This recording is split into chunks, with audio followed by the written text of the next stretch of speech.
इस वीडियो में हम लोग क्लास 11th मियां नसरुद्दीन पाठ के बारे में पढ़ेंगे। मियां नसरुद्दीन अध्याय को हमसद नामक संग्रह से लिया गया है, जिसकी लेखिका कृष्णा सोबती हैं। इसमें खानदानी नानबाई मियां नसरुद्दीन के व्यक्तित्व, रुचियों और स्वभाव का शब्द चित्र खींचा गया है। मियां नसरुद्दीन अपने मसीहाई अंदाज से रोटी पकाने की कला और उसमें अपने खानदानी महारत को बताते हैं। वे ऐसे इंसान का भी प्रतिनिधित्व करते हैं जो अपने पेशे को कला का दर्जा देते हैं और काम करके सीखने को असली हुनर मानते हैं। लेखिका कहती हैं कि एक ओर जहां दिल्ली में राजनीति, साहित्य और कला के हुनरमंद व प्रतिभाशाली लोग रहते हैं, वहीं दूसरी ओर इसी दिल्ली में एक खानदानी व हुनरमंद नानबाई 56 किस्म की तंदूर रोटी बनाने में निपुण व्यक्ति मियां नसरुद्दीन भी रहते हैं। मियां नसरुद्दीन को अपने खानदान व खानदानी पेशे पर बहुत नाज है और वे अपने काम के प्रति पूरी तरह से समर्पित हैं। लेखिका कहती हैं कि जब वो एक दिन दोपहर के वक्त जामा मस्जिद के आड़ा परे मटिया महल के गढ़या मोहल्ले की तरफ से गुजरी तो वहाँ एक अंधेरी व छोटी सी दुकान पर आटे का ढेर सनता देख लेखिका ने सोचा कि शायद दुकान में सिवानियाँ बनाने की तैयारी चल रही होगी, मगर पूछने पर पता चला कि यह दुकान तो खानदानी नानबाई मियां नसरुद्दीन की है, जो 56 प्रकार के नान बनाने के लिए मशहूर हैं। लेखिका ने जब दुकान के अंदर झांक कर देखा तो मियां नसरुद्दीन चारपाई में बैठे बीड़ी का मजा ले रहे थे। उनके चेहरे पर उनकी उम्र व काम का अनुभव साफ साफ झलक रहा था। लेखिका को ग्राहक समझकर मियां नसरुद्दीन ने उनकी तरफ देखकर पूछा, क्या चाहिए? लेखिका ने जब उनसे कहा कि वे उनसे कुछ सवाल पूछना चाहती हैं, तो मियां नसरुद्दीन ने उनकी तरफ किसी पंच हाजिर यानी 5000 सैनिकों के सेनापति की तरह देखा, अर्थात अकड़ कर देखा। फिर वे बोले, कहीं आप अखबार वाले तो नहीं हैं? क्योंकि मियां नसरुद्दीन अखबार बनाने वाले और अखबार पढ़ने वाले दोनों को ही निठल्ला समझते हैं।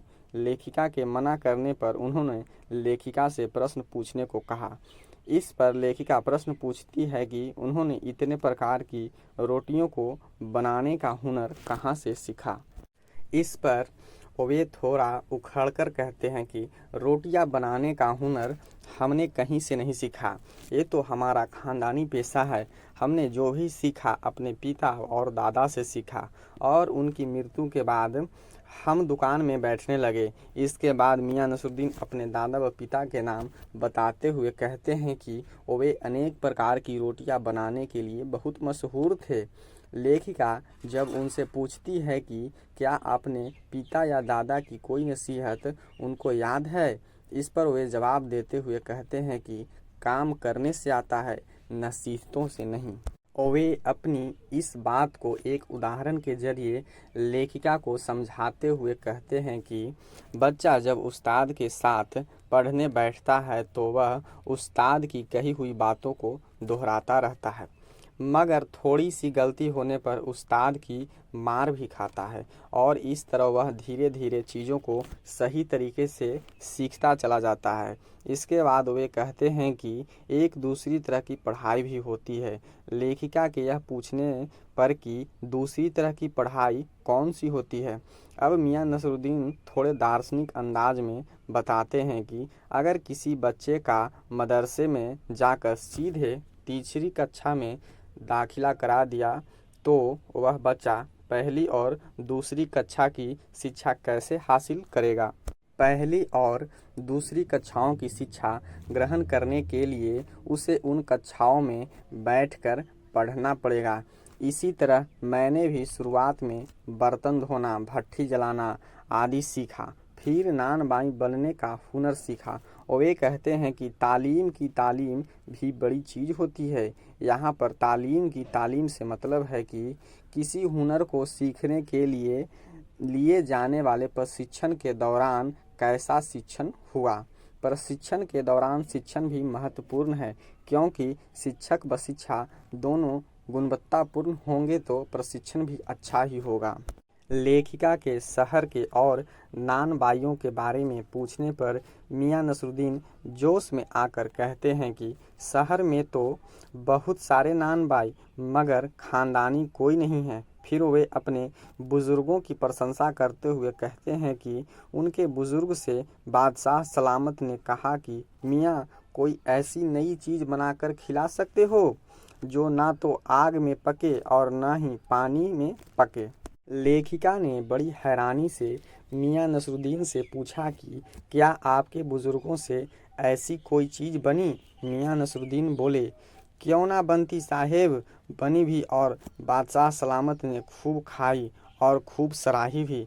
लेखिका के बार बार उस पकवान के नाम पूछने पर वे पकवान का नाम बताने पर आनाकानी करने लगे, मगर मियां नसरुद्दीन ने बड़े गर्व के साथ यह जरूर बताया कि खानदानी नान बाई तो कुएं में भी रोटी बना सकता है। यह कहावत कब बनाई गई होगी यह तो मियां नसरुद्दीन को पता नहीं था, मगर उनके अनुसार यह कहावत उनके बुजुर्गों के कर्तव्य पर बिल्कुल खरी उतरती है।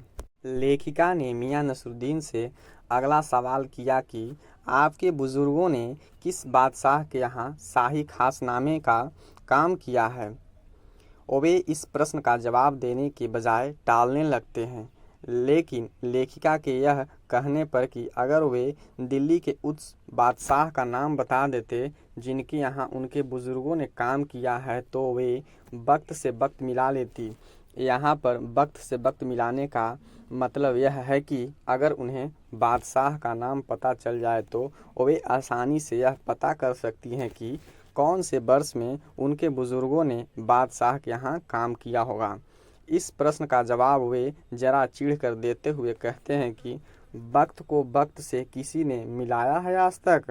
खैर, उस बादशाह का नाम था जाह पनाह बादशाह सलामत। लेखिका के यह कहने पर कि कहीं वे बहादुर शाह जफर तो नहीं थे, वे नाराज होते हुए कहते हैं कि यही लिख दीजिए, आपको कौन से उनके नाम से चिट्ठी भेजनी है जो एकदम सही पता चाहिए।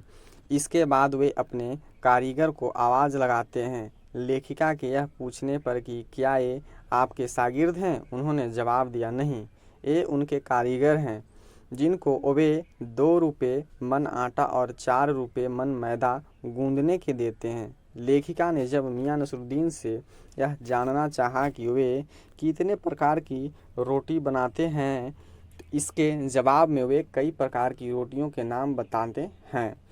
फिर पुरानी बातों को याद करते हुए कहते हैं कि कभी लोग उनकी रोटियों के कद्रदान हुआ करते थे, अब वह बात नहीं रही। अब तो लोग आते हैं, खाते हैं और रोटियों को पचा देते हैं। यहाँ मियां नसरुद्दीन पुरानी लोगों को द्वारा उनकी रोटियों की जाने वाली तारीफ को याद कर रहे हैं। उनके अनुसार अब लोगों को रोटियों की कद्र नहीं रही है।